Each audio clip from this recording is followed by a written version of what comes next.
don't think the sovereignty of Ukraine matters as much if it's going to make our ammo and weapons piles be drawn down and be lesser than they would when we need to be gearing up to fight the Chinese Communist Party. Getting rid of USAID, to me, was personally one of the highlights of the Trump administration. Do you ever see yourself questioning what this administration does? I mean, all the time. I think they need to be pushing more. Most people think they've done too much. For an audit to Ukraine, they should deport more people. So we criticize that this idea that we're these sycophants is not true.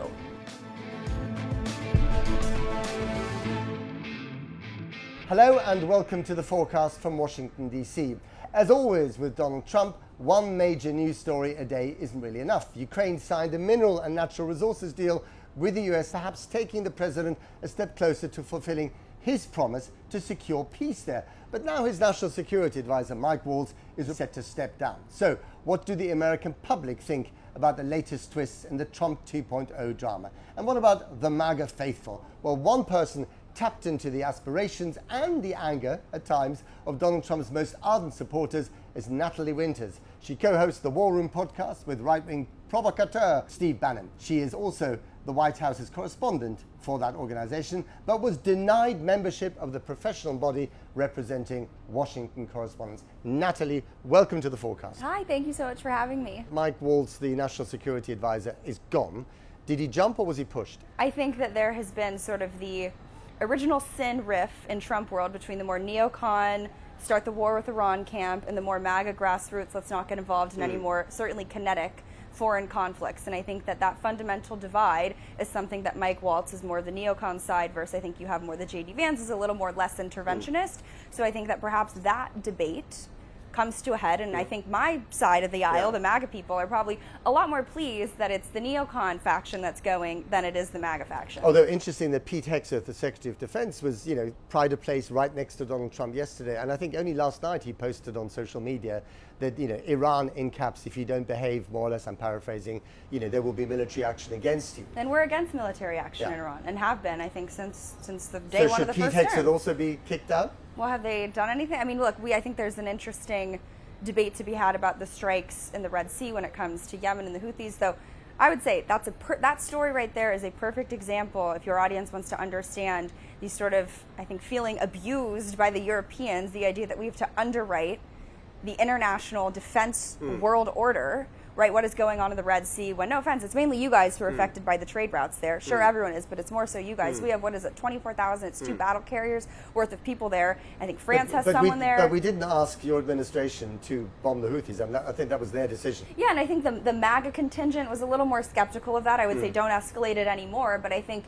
there's sort of a PTSD, no pun intended, from stuff like that because it always seems to snowball in the same way that when governments amass power, they never relinquish it. I think when you start drone striking people in the Middle East, I think we have a very bad cultural affinity for turning those into forever wars. But is that the rift in the administration between the MAGA crowd who says, America, on its own, America first, America alone, and then the other crowd, you call them the neocons, who want much more robust American military engagement around the world? That, and I also think you have to factor in the sort of tech bro, oligarch, newly, I would say not so ideological, just I think motivated by money, market access, and wanting to feel like they have the president's ear, who I think are probably more on the neocon side of things, but I think that's only because they don't conceive of the United States as a country, as a place where sovereignty matters. They view it as sort of this special economic zone. Borders are, kind of replaceable. It doesn't really matter. So I think they're more in the neocon camp. And do you think that Trump is siding with the neocons? And is he wrong to do so? Is Trump siding with the globalist billionaires? And is he wrong to do so? I think you have to go issue by issue on that. I think there are some vectors. I think if we were to escalate conflicts in Iran, I wouldn't say that that's necessarily siding with the globalist billionaires. I don't really know if they care as much what's going on but in Iran. But he's siding very much with the neocons. On the neocons, yeah, sure. Is that a good thing for him? Is that the right thing for him to do? I think from our more MAGA grassroots perspective, no. Yeah. We've been, I think, talked about being very measured there. And I think, frankly, it's what I guess J.D. Vance was ironically getting into in that Signal group chat, right? It's mainly Europe that is affected by this. And the United States taxpayer, American working class members, they don't want to be footing the bill to subsidize the defense of your countries. If it's such a big deal, then you guys can pay up, whether it's Ukraine, the Middle East, you name it. It's not our problem. And on Ukraine, the deal that has now been signed, the minerals deal as they call it, is kind of quite much more fair to Ukraine than the previous deals. Again, is the MAGA crowd happy with that? Because it's giving Ukraine quite a lot of stuff, and they're quite happy to sign it. From day one, we have been skeptical, I think, of the mineral deal, only because to me it seems like you're leaving the door open, if not starting a whole, shall I say, snowball rolling down the hill of United States involvement. This idea of foreign peacekeeping troops or potential United States presence, kinetic or otherwise, I think it's an unfortunate. You want none of that? Yeah, because I think empirically, anytime you've had the United States on the ground in Ukraine, covertly or overtly, it has not ended well. It's always ended in regime change. That being said, from the lens of recouping the $200+ billion that we have underwritten to go into there, it's nice to have some return on investment, but I wish I could just wind the clock and have not done any of it. But actually, All the the way back to return on 2014. investment is down the line. So for 10 years, actually, America, none of that money from minerals will come to American coffers. It'll all stay in Ukraine. It'll be reinvested into Ukraine. So it's a long-term plan. It's almost like a little Marshall Plan for Ukraine. Yeah, again, Are you okay with that? Well, I think I just answered your question. I think that if it stays at what it is, where we are recouping our investment from it, sure, 10 years, 15 years, okay, whatever, that's negligible, fine. But I'm just saying, I think our audience has this sort of backlash and just is very skeptical of any time we broaden our footprint around the globe, that it always turns into another forever war, another forever conflict. And we're over that. We're done getting involved in these skirmishes about borders that don't matter as much, right? It's the Mearsheimer idea, right? The difference of priorities and burdens to different countries. We're the United States. We're not as close to Russia and Ukraine as the rest of Europe is. Certainly, it's not as, whether or not you're speaking Russia or Ukraine or, the Russian-speaking border, that matters more to the people in Russia and Ukraine than it does the United States. And Ukrainian civilians who've been suffering enormously, thanks to Russian missiles, much more than Russian civilians have been suffered because of Ukrainian missiles. Is that okay with you? I mean, is that okay, the basic idea that there's a civilian population being pummeled by, a neighboring power? I think independent of, Russian-fired missiles against Ukrainian-fired missiles against Russia, the people with the most blood on their hands are the legacy media. Frankly, the Biden regime, who have been fomenting the war there and continuing it and giving this false... It started because Russian tanks invaded Ukraine. I said, excluding the actual people firing, yes. The idea that Ukraine ever really had a chance and that the Biden regime needed to plow $200+ billion led to needless and senseless death. They did not invade under President Trump. Do you think they should have just folded over Ukraine when the Russians walked in? I Are think you we would have blaming them had... for not having surrendered? I can tell you really love this idea that everyone in MAGA world is quick to blame the Russians. No, I'm blaming... I'm just saying you said that I they blame shouldn't have... Joe Biden. Yeah, but... I blame American weakness and the idea that he invaded under Joe... He did not invade under President Trump, right? But he did invade. That could have been... Yes. So what if you were Ukrainian, how would you have responded to that? You can fight back. My issue is that you are straw manning the approach of what the United States and negligibly our Western allies took. If every dollar of our aid packages actually ended up in Ukraine, we'd probably be having a little bit of a different conversation right now. The idea that sending $250+ billion from the United States with whatever small paltry amount European nations put up to, we can't track that. Just to correct you on that, we did actually, the European nations in aggregate sent almost exactly the same amount of money as the US, if not slightly more. So you said nations versus one it's country. the EU. I mean, the collectively. EU, but it's a big country, and the EU together is a collectively versus the US that so cares a lot more about Ukraine because it's a lot closer to you guys and there's a lot more, I would say, important to it's closer to you guys.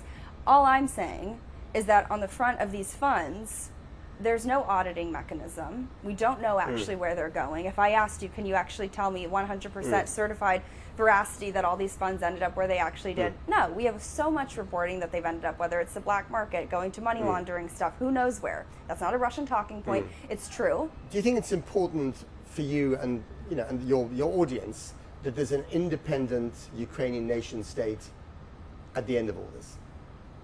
Sovereignty matters, but United States sovereignty matters more. So if that is going to somehow impede, whether it's by making us weaker on the world stage because we're drawn out in some other foreign conflict to boost Ukrainian sovereignty, then no, I don't think the sovereignty of Ukraine matters as much if it's going to make our ammo and weapons piles be drawn down and be lesser than they would when we need to be gearing up to fight the Chinese Communist Party. So it does matter in an ideal world, yes. Countries shouldn't be able to just invade other countries. Do you think the confrontation with China is inevitable? So I think the Chinese Communist Party operates, I mean, they're very obviously Sun Tzu in their axioms, the idea that the supreme art of war is to subdue the enemy without fighting. That's the most heavily cited quote throughout their PLA military doctrine. They prefer infiltration as opposed to invasion. In their views, if the war turns kinetic, they've already lost. So there's obviously a lot of pressure to abstain from anything going that direction. That being said, I think you're seeing them get considerably more aggressive. They just seized, what was it, Sandy Cay, some Filipino island just a few days ago, while the United States is doing other things. So they're definitely accelerating. But I think the economic war threat is much more considerable when you look at what happened on the Belt and Road, when you look at what happens with Made in China 2025, all of that. So I think the kinetic stuff is maybe an older paradigm that I wouldn't necessarily superimpose on what she is trying to do. Let's talk about the tariffs then. Because the tariffs, I mean, obviously a massive shock to the financial system in Europe, in China, where, we're in the middle of a kind of active trade war between the US and China, the two world's biggest economies. But also here, people who really supported the president, who thought that this was their guy in terms of deregulation, lowering taxes, which he may still do. But on tariffs, they're freaking out. The White House has been called every day by people who say, this has got to stop. It's too chaotic. It's messing with our bottom line. This is not good for America. It's not good for the dollar. It's not good for the stock market. And you don't want to frighten the bond markets. That is a fact, isn't it? Well, he's the president for the working class. He's not a president for the billionaire elites who, what was it, maybe 1 minute after they saw that he had won Pennsylvania, then suddenly all these Silicon Valley tech oligarchs started calling him.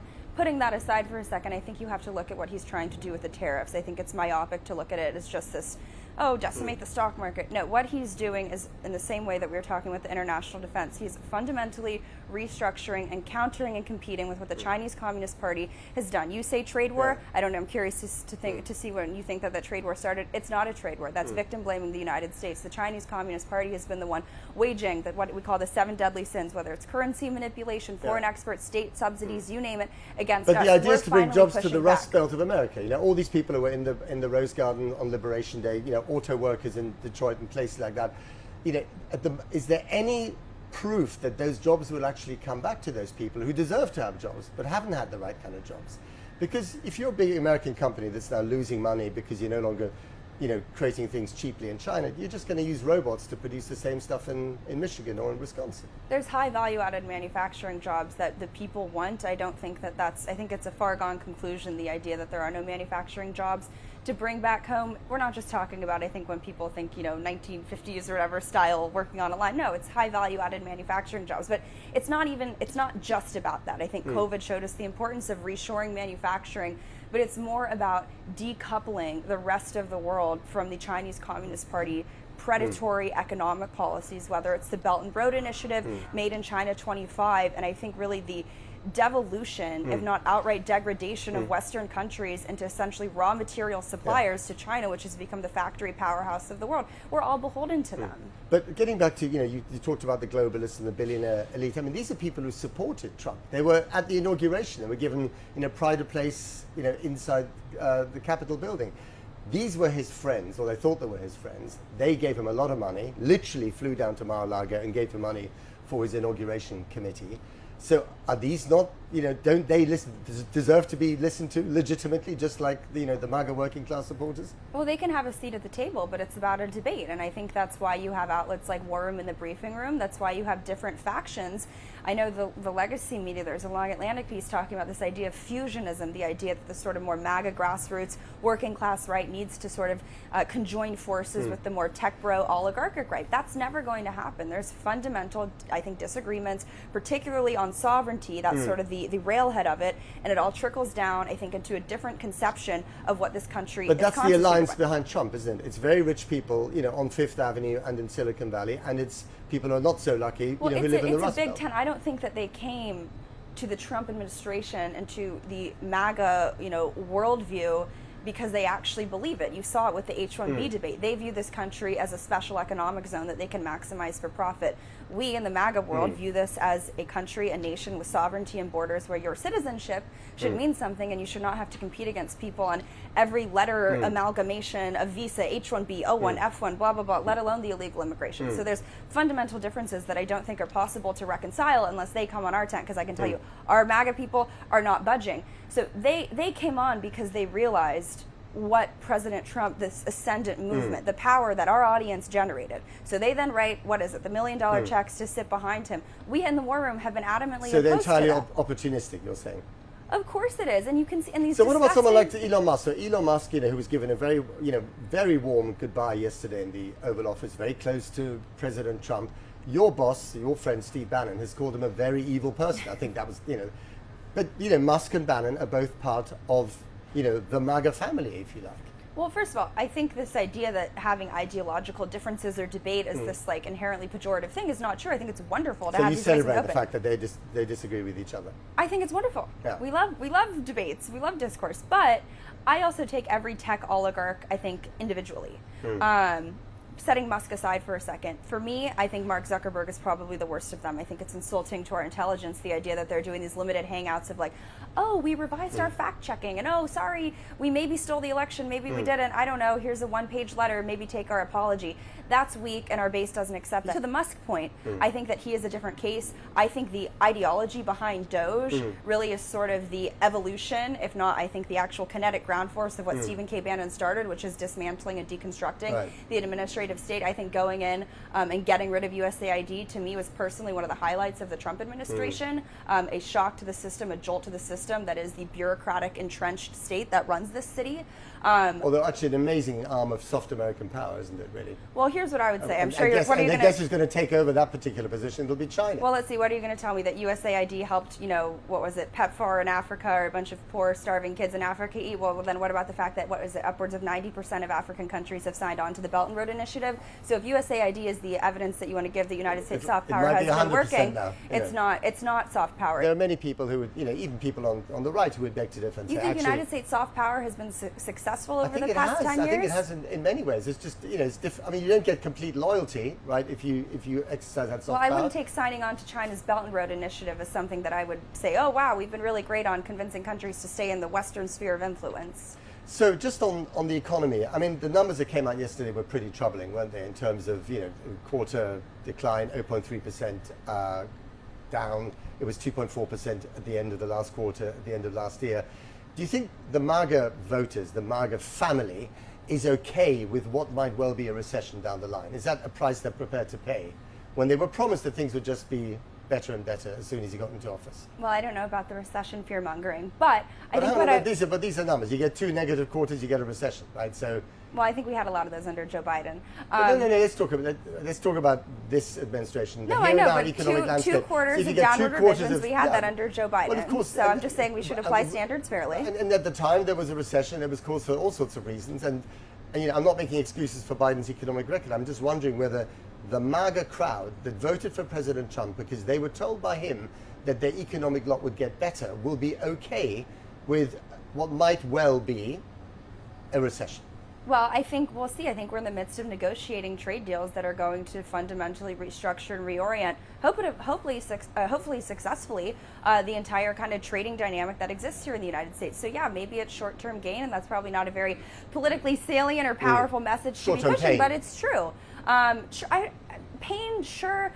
I think it's maybe just adjustment. I know we're parsing our words, but I think that the 100 days mark coming at this time where we're still in the midst of negotiating a lot of these deals. I mean, you've seen how fickle the stock market has been. If we were doing this show tomorrow or yesterday, it would have been at a different point. But there's a fundamental underlying volatility. If you look at all the indications of, consumer confidence, investor confidence, they've fallen off a cliff. I would take volatility over a continuation of the abysmal and horrid status quo that we've had, not just under Joe Biden, but for the last decades that have led us to a $37 trillion deficit. Something had to give. We were living on borrowed time, and if it was the tariffs that we needed, but the thing is, but also just on that, which is interesting, you did live on borrowed money. I mean, huge amounts of money have been borrowed. But America's been in a very lucky position of having the gold credit card.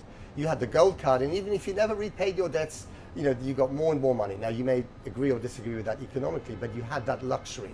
That's the luxury that comes with having the dollar as the reserve currency. That is now in danger. So when you lose that gold card and you downgrade it to a silver card, or something even, or a bronze card or a wooden card, you're going to have to repay those debts on a much more regular basis because they'll be short term. That is going to be tricky for this country to do.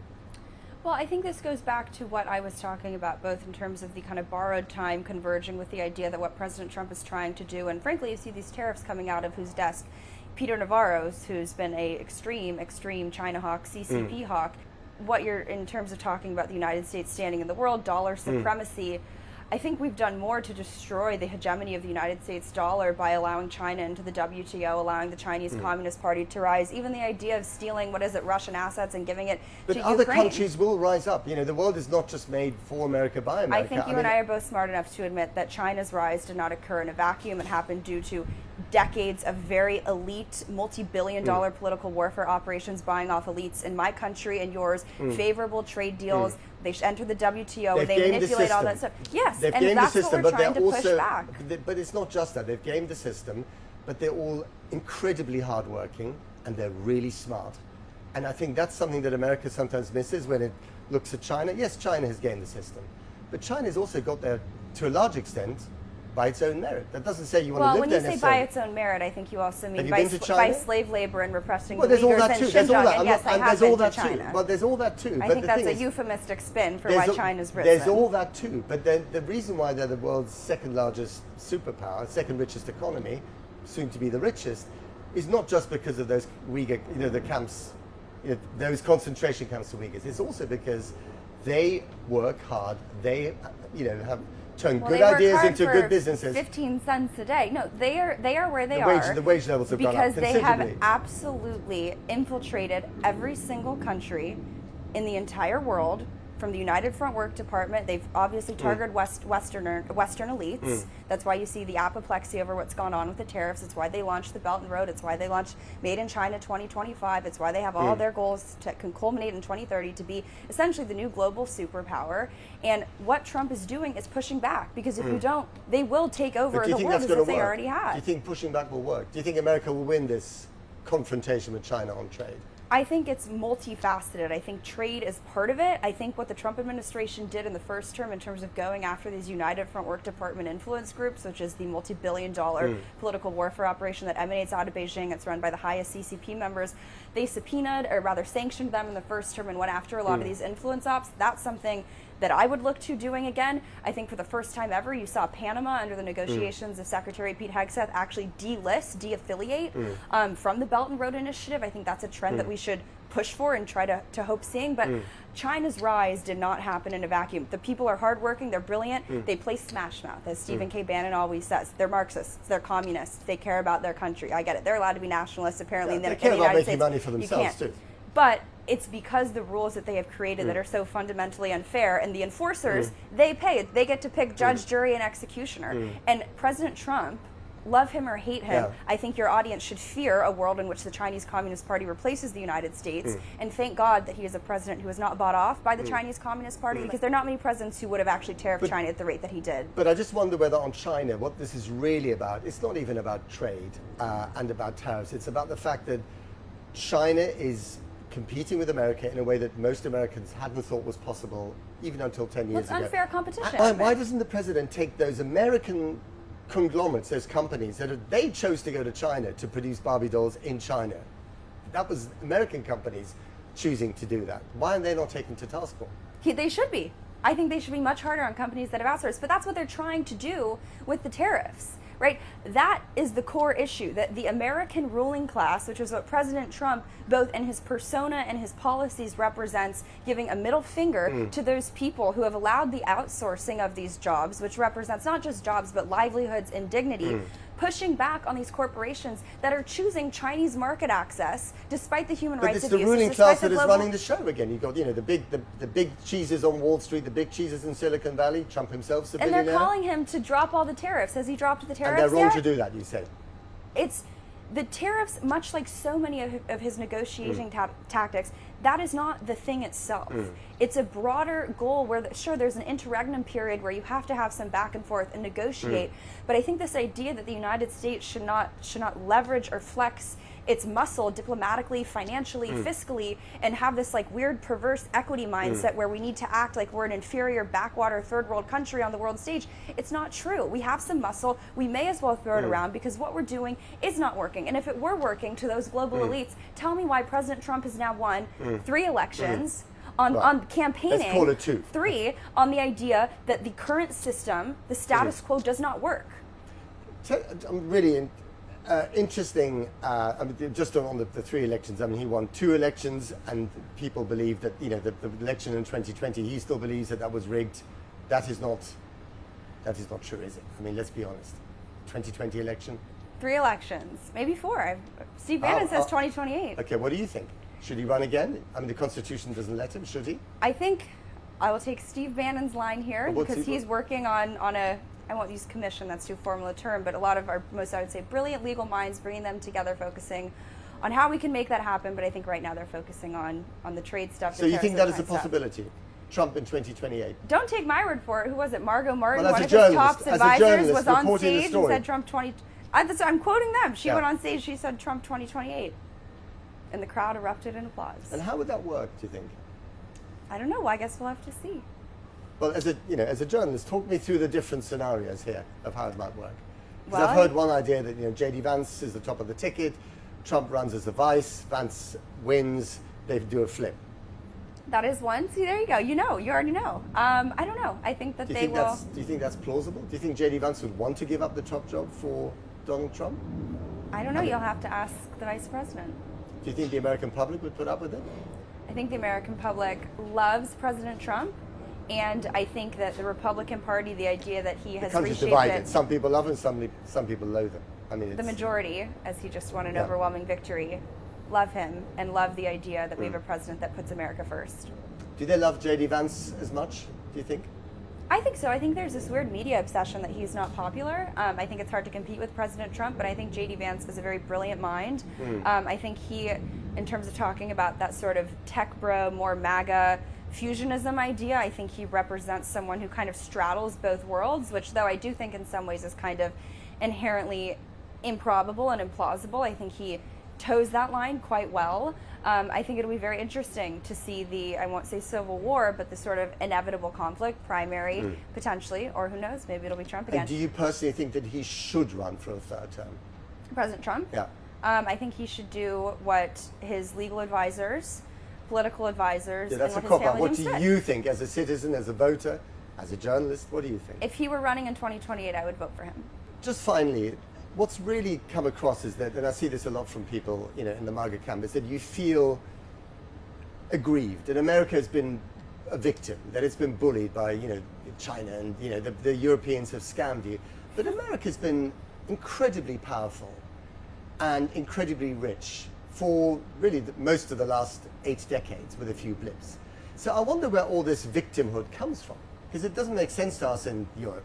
Well, I think to use the term America there is quite monolithic. I think the ruling class, the 1%, has done absolutely great, especially during COVID. I think especially under Biden, the transfers of wealth that we've seen are insane. But I think America's working class, though they have underwritten the system that has led to that abundance of wealth, that superpower flourishing on the world stage, I don't really think that they have necessarily seen the reverse of that come back, whether it's in the form of wages that are livable, cities and towns that are not overrun with crime. And I think most importantly, you've seen a fundamental degradation of the value of what it means to be an American citizen, with just the copious amounts of illegal immigration. That's one front. But the idea that anyone who just crosses the border is suddenly an American, it's a cultural issue, and the legacy media continues to miss that. Why won't they talk about the wage depression, deflation, the idea that American culture is being destroyed and replaced? They don't talk about it. So they're going to keep losing if they refuse to talk about it. Do you ever see yourself questioning what this administration does? All the time. I think the mass deportation numbers need to be higher. I think the EOs on the law firms going after their government security clearances and contracts are a great start, but I think they need to have formal and proper investigations. I think DOJ, I don't know exactly what the time frame would be. I would say I've been disappointed in the lack of investigations announced or grand juries impaneled or whatever. I think you need to see more actual, dare I say the word, retribution coming from some of these departments. I think we have... So your criticism, they haven't done enough. That's your I think criticism. they need to be pushing more. Most people think they've done too much. For an audit to Ukraine, they should build CCOT 2 in El Salvador and deport more people. We criticize that this idea that we're these sycophants is not true. We just outflank them, I think, from the right, particularly on immigration, particularly on retribution. It's been really interesting talking to you, and... You're not scared? No, I'm terrified. No, what's so interesting is that when I'm talking to you, I know you have great sources in the administration and you're a journalist, but you're speaking as if you're a spokesperson for your audience. Well, maybe for parts of the administration. I'm not. I think... But that's how you sound. Well, I think you sound like a spokesperson for someone who hates Trump. Well, I've just been asking the questions. Well, look, I have views, I have beliefs, just like you do. Yeah. I wear them on my sleeve, and the idea that someone is only biased because they are supportive of an America First agenda is just absurd. Everyone in that press briefing room is further to the left than I am to the right. They use that briefing room like a little area to wage information warfare against that administration, You feel against like the an American outsider in people. that briefing room? That's an understatement. I get so much flack for being in there as a propagandist. I've rattled off time and time again all the ways that I've criticized the administration for what they need to do, whether it's on the immigration or DOJ vertical. And I'm sorry, but that press corps who thinks that they're so talented, they missed what was the largest story of, I don't know, of how many of the last decades that Joe Biden, and that room is so small, you tell me how you miss a president who's barely sentient, doesn't know what's going on. And I'm sorry, I would think a press corps that is so for open borders and mass migration and the idea that the American working class needs to compete with a bunch of foreign labor, that they would be able to handle a few new media journalists plopped in there in their beautiful building that's hidden behind walls and you need ID to get in. I've heard all their rhetoric and narratives about that, how that's racist and inefficient. So I think that they should be able to handle a few new media people. I think Are they unfriendly to you? On a case-by-case basis, some people are very nice. Some people I think that I'm a crazy, hot-headed MAGA type. This idea that the media is not allowed to have opinions, I just think is, again, idealistic. It's not true. It's not true. And who in there would you point to and say is unbiased? What outlet do you think I should model myself after in terms of not having a bias? I think you should be yourself. But I'm serious. What outlet in there do you think is actually unbiased, if there are any? I couldn't possibly comment. Natalie Winters, thank you very much indeed for coming. Thank you. That's it for this edition of the Forecast from Washington. Until next time, goodbye.